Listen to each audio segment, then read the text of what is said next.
તો બારડોલી નગરના મુખ્ય માર્ગ નજીક બેન્ડવાલા ટેકરા પાસે નગરપાલિકાએ ગટર લાઇન માટે રસ્તો ખોદી નાખ્યો છે, પરંતુ 15 દિવસ વીત્યા છતાં રસ્તો સરખો કરવામાં આવ્યો નથી, જેને લઈને રહીશોને ખૂબ હાલાકી પડી રહી છે। અહીં કાદવવાળો રસ્તો હોવાથી વાહનો તો દૂર ચાલવું પણ મુશ્કેલ બન્યું હતું। દરમિયાન અહીં સ્મશાન યાત્રા કાઢવામાં પણ લોકોને ખૂબ હાલાકી પડી હતી। લોકોએ તંત્રની આવી કામગીરી સામે રોષ વ્યક્ત કર્યો હતો। બારડોલી નગરપાલિકાએ ગટર લાઇન માટે રસ્તો ખોદી નાખ્યો છે।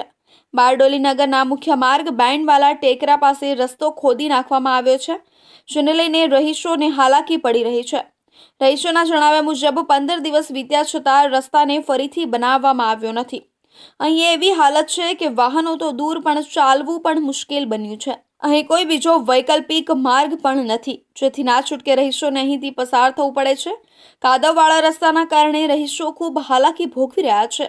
અહીં સમસ્યા યાત્રા કાઢવામાં પણ રહીશોને ભારે હાલાકી પડી હતી। કાદવવાળા રસ્તામાંથી લોકો અંતિમ યાત્રા કાઢવી પડી હતી। 15 દિવસ વીતવા છતાં કોઈ નક્કર કામગીરી કરવામાં ના આવતા રહીશોમાં રોષ જોવા મળ્યો હતો। સ્થાનિક પ્રવીણભાઈએ જણાવ્યું હતું કે અહીં રસ્તો ખોદી નાખવામાં આવ્યો છે। આજે 15 દિવસ થઈ ગયા હોવા છતાં પરંતુ હજુ સુધી કોઈ ઠેકાણા નથી। અહીં કાદવ છે અને કાદવમાં આવવું જવું પડે છે।